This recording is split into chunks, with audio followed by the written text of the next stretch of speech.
Alrighty then. What? Stop making it weird, man. I'm making it weird. Why can't I do that thing? Every time I sit down. I'm getting into the zone, alright? This is mental preparation. You are not accommodating me at all. You're not making it easy. Well, I'm trying, man. No, you're not. One of us has to be professional. Sam, Steph, and we are the Movie Budz. we're doing Uncut Gems. Uncut Gems. It's on Netflix. Adam Sandler. Yeah. It's about Adam Sandler being a... Sleazy Jewish dude? Well, isn't that the isn't that... Come on, man. Come on. They pretty much say it in the trailer several times. It's about him being a dude who deals like gems and like borrows a bunch of money Pretty and sure shit. some criminal shit involving Yeah. gems and money, and somehow the Boston Celtics, Yeah. the NBA playoffs, and Kevin Garnett, NBA fans. It's about Adam Sandler being a dodgy guy and getting into trouble and looking fantastic all the while. Yeah. I love how hard they leaned into the like, let's fucking get your hair looking like it's just caked onto your head like frosting. Yeah, that let's sleazy Jew. let's somehow make it. God, man, just Yeah, get I'm off not- that. Get off I that was wagon. gonna say business, Get off the man. wagon. Not as racist Yeah. as I sound. I swear to God. It really works, is what I'm saying. Like, Yeah. he's still kind of funny in the trailer, Mm. which I liked, Yeah. but it's in that, you're a funny guy, but you could deal meth on the side for Yeah, it's definitely more along the lines of like dark humor. What I like about it as well is that it's like, I mean, I guess with like the Irishman being on there, it doesn't just look like another like Scorsese-esque gangster flick, Yeah, which it very easily could have been, you know? It does seem like it has its own little spot, and I have heard good things about it. Good things about Adam Sandler's performance and Kevin Garnett's performance, which I'm very happy about because I'm a big KG fan. Normally when they get like guest sort of actors Well, who are especially normally athletes. Yeah, who are athletes, something Like, not don't really. put They're like okay. Don't put Shaq in your movie. That's definitely shade. I'm just saying. Yeah. Yeah. There are cases of athletes and musicians putting on good performances in movies, and I believe this will be one of them. I'm glad that Adam Sandler's trying something serious again because Try something different too. yeah, I heard that it took a lot to convince him Right, to do the role, yeah. I'm glad that the pressure actually finally paid off. And it's like cool. Like hopefully Yeah. we'll see him do more of this. We got an opportunity to Yeah. see Adam Sandler expand, which he definitely has the ability to. He's definitely been kind of doing most of the same shtick for a while, and to be fair, I believe that that's part of just being a comedian. All comedians kind of have to stick to their shtick for quite a while, and it's hard to break free from. People give you that pressure. They don't let you get out of your box. You try to get out of your box. You try They're like, oh, you're not doing the thing that you do. No, you're not allowed to do that. Go back. Be the funny man. Then they do that. And then it's like, oh, what the fuck, man? Why aren't you funny anymore? Fuck this guy. Let's make fun of him and bully him online and stuff. And like, that's not cool. But I do believe he's had a pretty good response from this. So Yeah. I'm looking forward to seeing it. Super keen. We're going to check it out now, I suppose. Yeah. Now, right now. See you in a bit. We'll see you soon.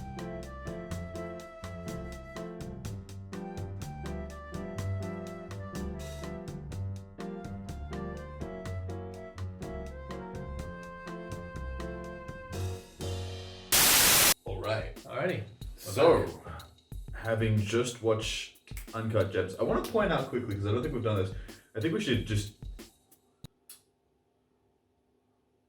Wow, it was hard there. It's like suspense. I was taking a second to think, and I was like, well, this is too long. Kids, don't do drugs. We should point out that these will be relatively spoilery Yeah. sort of situations. We don't want to worry about what we are or aren't spoiling. We just want to talk about this. Yeah. This is Let's Talk About Movies. So Let's we're going to talk about movies. Moving forward with the movie Uncut Gems, obviously we just watched it. It was pretty intense. Oh man, my heart is still so kind of stressed. going from that. Like, this is Anxiety, the film. I never thought that 80s synthesizers could stress me out so much, but they did. Yeah, I mean, just quickly, the music my choices God. were pretty boss. Yeah, very different. Very, very odd, but, well, not odd, but just different. non-traditional choices. Sure. Not that you normally like you'd have people like slamming some freaking rap. And I mean, to be fair, The whatever's Weeknd, modern or popular. Yeah. The Weeknd was in it, but he was there as a part of the movie. it's just not the kind of visual stuff that you would have in these kinds of movies. It's kind of like gangster, crime-related films, and it weirdly works. It's all this like atmospheric 80s synth sounds, and normally like just hearing that sounds ridiculous. You're gonna have this in this really gritty crime drama film. It works really It well. really fucking fits. You think It it'd be really cheesy, but fits it wasn't. Yeah. But so moving on from the music, Adam Sandler. Adam Sandler was boss. This is me. This is how I win. Would you say that this was a career-defining role for like a peak? Like, has he I gone mean- like 30 years in the business and just hit his best role? Feels like a big like comeback moment. I mean, it Big moment depends. for Adam It Sandler. depends how you define Adam Sandler. That's you true. define him as a comedy guy. You define him Specifically. by how funny he is. Sure, his classic movies are gonna win out every time. I think that if you want to measure him just as like in terms of like just Just as an serious actor. acting as an Yeah, actor, whatever. you know, Yeah. I would say that this is definitely one of those big comeback moments. Anything's possible. Anything's possible. Just the most well-acted. Yeah, it's just good. I don't really know how else to say it. It's just really freaking good. There's highs and lows as well. There's highs and lows. There's He's a lots of, human you know, character. Yeah. And despite Three-dimensional. this is basically like bad choices, the movie. So come to my seminar. The life of your dreams is only good to see you again, George. You're under arrest. You gotta be joking. However, this one especially, virtually every decision he makes, you're sitting there going, "No, dude, And it works, but it works so well with the character because he's a It gambling makes addict. sense. He Yeah. cannot help himself. So Makes all these sense. stupid decisions, they actually are compulsions, and you see that in his character. This incredibly outlandish series of events that just happen to line up in this particular way, but it's completely believable. Essentially, what's happening here is that he's making a lot of bets based on basically pawning other people's property, like their Rolexes and stuff. Well, I'll tell you what I know. That's the dumbest fucking bet I ever heard of. I disagree. So he's pawning this stuff, expecting to get a big win and come back and get it later so he doesn't get screwed. Exactly. But he's basically just putting a whole bunch of other people's stuff on the line so that he can get a big win. And he's just got everyone coming after him as he continues to make more and more bad decisions. And he finally sort of makes one good decision. But he gets shot. But like, and I think I like that because I think what they've done here is they're sort of hammering on early that this guy's making a ton of bad decisions and what could go wrong if you make all the wrong choices and it doesn't work out. And I kind of like the fact that it did work out. He wins the big time and it still goes wrong because of the amount of stupid choices he makes to get there. And it's not even a cautionary tale about making bad decisions just in general, but also like Just not pissing people off. taking big risks can be a good thing, but when you're putting other people on the line and you're just screwing around everybody involved, it doesn't matter how much money you get out of it, it's probably not a good thing. It doesn't matter because at that point people hate you. Yeah. So it doesn't matter how much money you have. It doesn't matter how bad they pay you off. That's what happens at the end of it. Is one of these goons that he Just just so sick of pissed the whole off and is thing. so sick of his shit. Yeah. He just kills him on the spot anyway. You having a good time? Yes. So it kind of goes straight. It's like, I like that you can win. You can place You can all win the and bets. You still can win lose. all the bets. And it can still fuck you over. Howard, he didn't play by the rules. He would always like take a little shortcut or get around things in his own little way.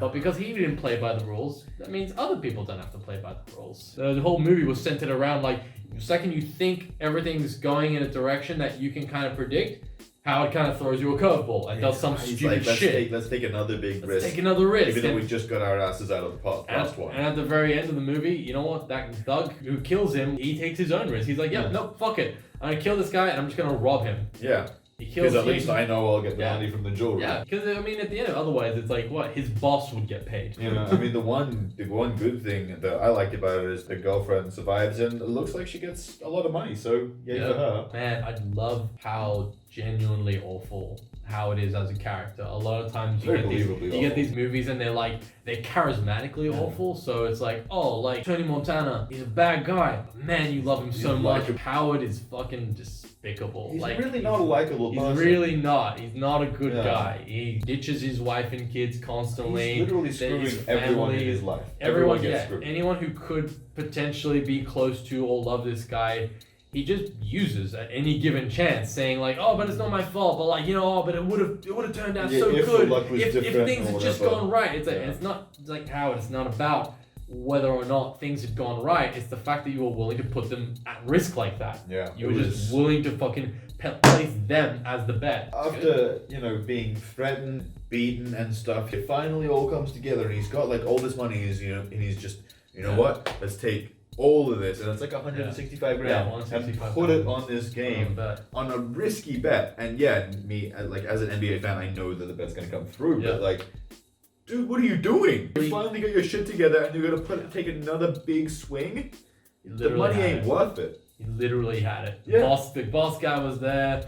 The goons were there. He could have just paid them, fucked off, and instead he did this roundabout sneaky shit to fly his girlfriend off to like the casino so she could to make the bet. Yeah. It's just like, wow, you know what, man? I'm not gonna say you deserve to die, but like you had it coming. Yeah, it's not so much that he deserved to die so much as he kept asking Death to come near. Yeah.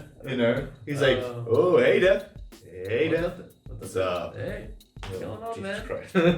Can you stop taunting Death? Stop. Like, Please, you know what I mean? stop. What are you doing? His family life was really well done as well. Believable, understandable, all made sense. None of it felt like a cliche. I mean, it's weird how this movie kind of leaned into cliches, but just made them work. Still made it fresh, still made it engaging. Just because a trope is a common thing doesn't mean make it a bad thing. It's about how well it's executed. Yeah, exactly. And in this case, I think it was well executed. This is like a masterclass in how you can use cliches and still make it feel fresh and original. Yeah. Anyone who says, "Oh, you got to do something different," not necessarily. You just have to execute it differently. Everybody has done everything. Yeah. Okay. And You just I gotta don't put your care. spin on it, and in this case, they did. And Yeah. I don't care if I've seen it before, as long as it's good. Right. Yeah. Yeah. So This did that. There's a lot of story. It was very intense.